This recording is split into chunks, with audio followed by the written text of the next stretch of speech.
ब्रह्मा जी कहते हैं कि ये जो कापालिक इत्यादि पाखंडवादी लोग हैं, इनके पाखंड को निर्मूल करना चाहिए। राजा पृथु 100 अश्वमेध यज्ञ करने के लिए दीक्षित हुए। जहाँ सरस्वती नदी पूर्व मुखी होकर बहती हैं। मनु के ब्रह्मावर्त मनु जी के ब्रह्मावर्त क्षेत्र में यह श्री मैत्रेय जी कहते हैं 19वें अध्याय प्रसंग 9। ऐश्वर्यशाली देवेंद्र यह जानकर कि अब पृथु के कर्म कहीं मुझसे अधिक न हो जाए, इसलिए देवेंद्र ने पृथु महाराज के यज्ञ महोत्सव को सहन न कर पाए। जहाँ साक्षात प्रकट होकर दर्शन दिए यज्ञपति भगवान श्री हरि जगत स्वामी, सर्वात्मा सर्वलोक गुरु परमेश्वर श्री हरि अंतर्यामी, उनके साथ अपने अनुचरों के साथ ब्रह्मा जी और शिव जी पधारे थे। उस समय गंधर्व मुनि और अप्सराएं उनकी कीर्ति गा रहे थे। सिद्ध विद्याधर दैत्य दानव गुह्यक आदि श्रीहरि के प्रमुख पार्षद प्रवर नंद सुनंद इत्यादि कपिल नारद दत्त योगेश्वर सनकादि देव ये सभी आए भगवान की सेवा में उत्सुक सदैव। हे भारत, वहाँ धर्मधारिणी भूमि देवी बनकर कामधेनु सती यजमान पृथु महाराज की सारी कामनाएं पूर्ण कर दी। नदियाँ ईख अंगूर आदि सर्वरसों को बहा कर ले आती। वहाँ पर वृक्ष टपकाते थे दूध दही गोरस और मधु तथा अन्न फलादि। सिंधु रत्न राशियाँ लेकर पर्वत चारों प्रकार के अन्न सभी लोकपाल दिए तरह तरह के उपहार समर्पण। श्री राम जय राम जय जय राम, श्री राम जय राम जय जय राम। नदियाँ ईख अंगूर आदि सर्वरसों को बहा कर ले आती थीं। वृक्ष टपकाते थे दूध दही गोरस और मधु तथा अन्य फलादि।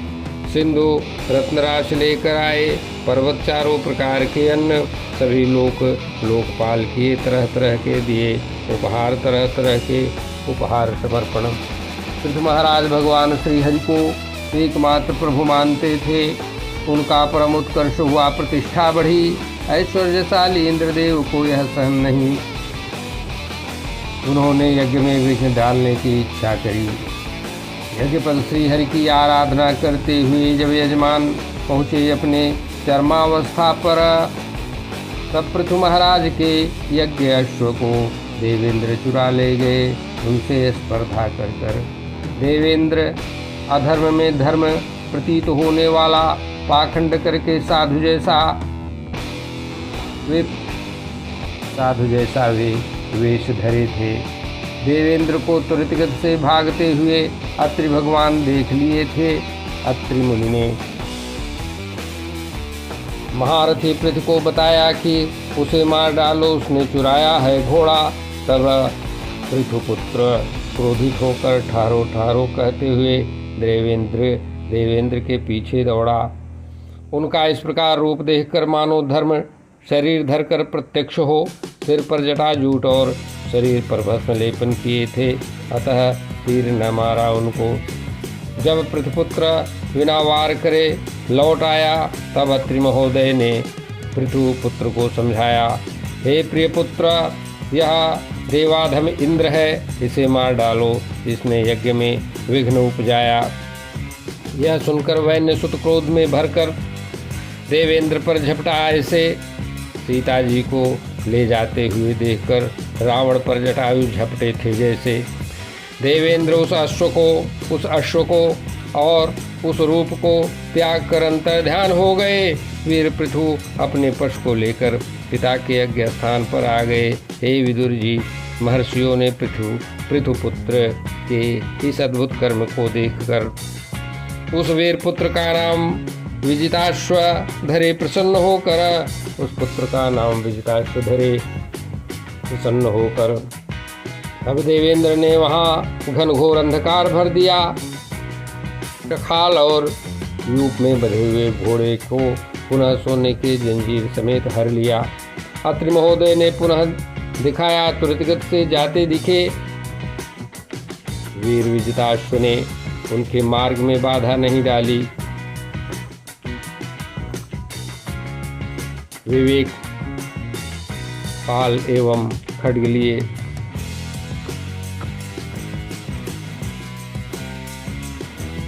विजिताश्व ने उनके मार्ग में बाधा नहीं डाला कि वे कपाल एवं खड्ग लिए थे।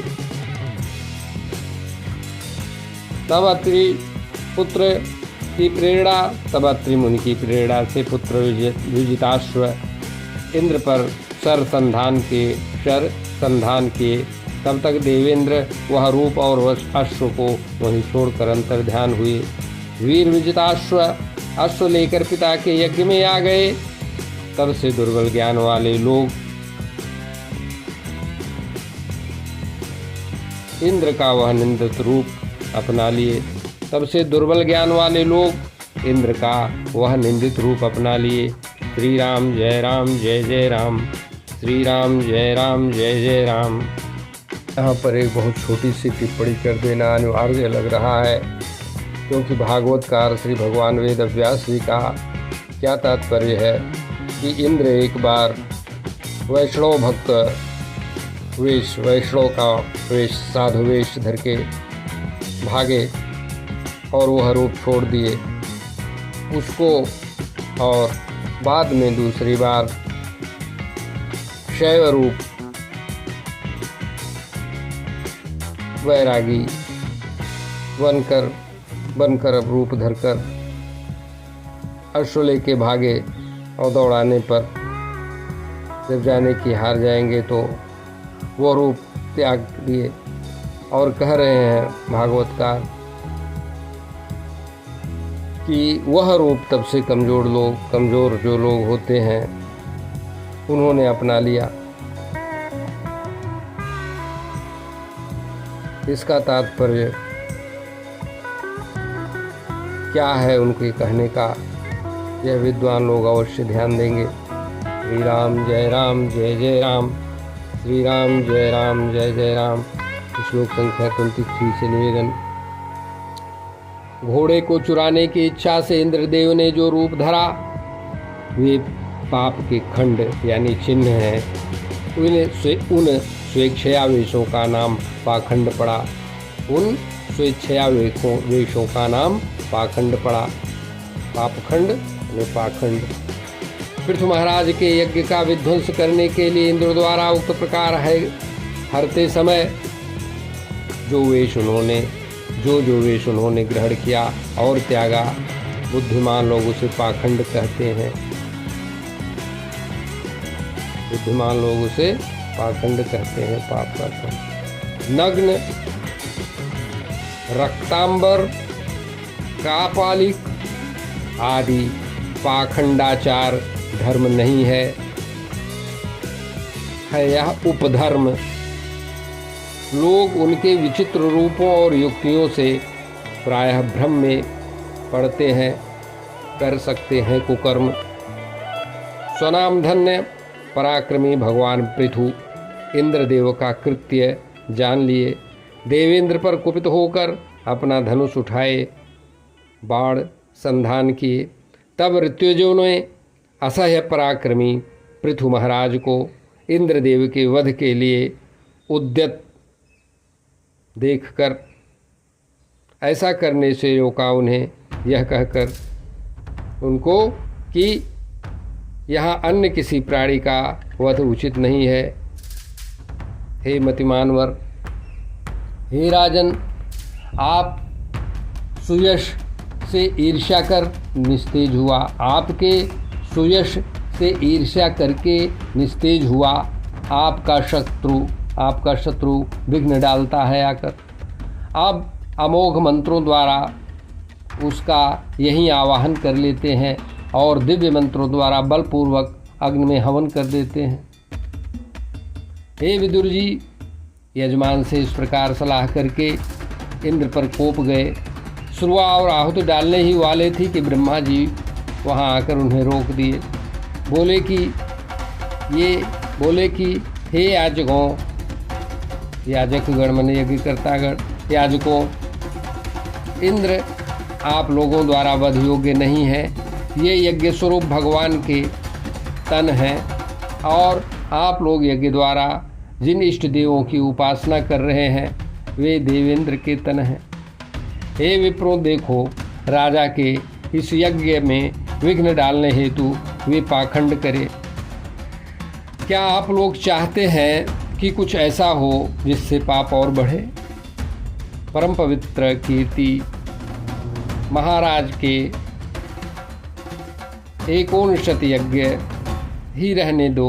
हे द्विजवरों, फिर पृथ्वी जी से कहे कि हे राजन, आपको यज्ञ की आवश्यकता नहीं है, आप तो मोक्ष मार्ग के जानकार हो, आप लोगों का कल्याण हो, आपको महेंद्र के प्रतिरोष में से नहीं करना चाहिए। आप दोनों लोग पवित्र कीर्ति भगवान श्री हरि की देह हैं, यह जानिए। हे महाराज, आप जो नहीं कर पाए उसकी चिंता न करें किसी प्रकार। अब हमारी बात को आदरपूर्वक मान लीजिए, करिए स्वीकार। जो व्यक्ति विधाता के बिगाड़े हुए काम को बनाने का विचार करता है उसका मन अति रुष्ट होता है, वह मोह अंधकार में फंसता है। हे राजन, देवों में बड़ा दुराग्रह होता है। अब इस यज्ञ को बंद कर दीजिए। यज्ञ रोकने हेतु इंद्र ने जो पाखंड बनाया, यज्ञ रोकने हेतु इंद्र निर्मित पाखंड से धर्म की हानि हो रही है। यह देखिए, इंद्र ने जो यह पाखंड रचा उसके प्रति जनता खिंचती जा रही है। वे यज्ञ के अश्व को चुराने के लिए ऐसा किए। अब और पाप वृद्धि सही नहीं है, यह समझिए। हे श्रीमान जी, आप धर्म की रक्षा के लिए अवतार लिए हैं। ये उस समय धर्म का ह्रास हो रहा था जब वेन अपचार किए थे। समय की मांग थी, जनता में धर्म के प्रति सद्भाव और सदाचार रहे। अतः राजा वेन की देह से आप भगवान श्री विष्णु का अंश होकर के अवतार लिए। आप विश्व भर के जनता के प्रतिपालक हैं। अपने उद्देश्य पर दृष्टि रखिए। विश्व रचयिता मुनीश्वरों ने संकल्प लिया था, उसे कृपया आप सिद्ध करिए, कृपया सिद्ध करिए। हे प्रभु, इंद्र रचित इस मायामय पाखंड को सहन करिए, मायामय पाखंड को सहन करिए। यह अधर्म की जननी है, कृपया इसका शमन करिए, कृपया इसका शमन करिए। हे प्रभु, इंद्र रचित इस मायामय पाखंड को न सहन करिए, यह अधर्म की जननी है, कृपया इसका शमन करिए, कृपया इसका शमन करिए। तम विमृश्यास्य भवं प्रजापते संकल्पनं विश्वसजां पिपीहि ऐन्द्रीं च मायाम् उपधर्म मातरम प्रचंड पाखंड पथम प्रभो जही। अर्थात कहते हैं ब्रह्मा जी भगवान श्री विष्णु के अंशावतार महाराज पृथु आदि राजा महाराज पृथु जी से क्या कहते हैं, आप विश्व भर के जनता के परिपालक हैं। अपने उद्देश्य पर दृष्टि रखिए। विश्व रचयिता मुनीश्वरों ने जो संकल्प कर लिया उसे सिद्ध करिए। हे प्रभु, इंद्र रचित, इंद्र निर्मित, इंद्र द्वारा किए गए इस मायामय पाखंड को न सहन करिए, मैंने सहन मत करिए, न सहन करिए। यह अधर्म की जननी है, कृपया इसका शमन करिए। मैत्रेय जी कहते हैं, इस प्रकार लोक गुरु ब्रह्मा जी के समझाने पर पृथु महाराज इंद्र से प्रेम पूर्वक संधि कर लिए। ब्रह्मा जी की बात करके शिरोधार्य श्रेष्ठ कार्य करने वाले पृथु महाराज यज्ञांत स्नान कर लिए। तब यज्ञ से तृप्त देवगण उन्हें हर्षपूर्वक वरदान दिए। अमोघ आशीर्वाद देने वाले विप्रगण राजा के हाथ से श्रद्धापूर्वक दक्षिणा प्राप्त करके संतुष्ट हुए और चक्रवर्ती आदिराज पृथु महाराज से सत्कृत होकर उन्हें आशीष अभीष्ट प्रदान किए। आपके बुलाने पर हे महाबाहो जो सभी लोग यहाँ आए वे देवपितर मानवगण दान मान से पूजित हुए और सत्कार पाए। श्री राम जय राम जय जय राम। इस प्रकार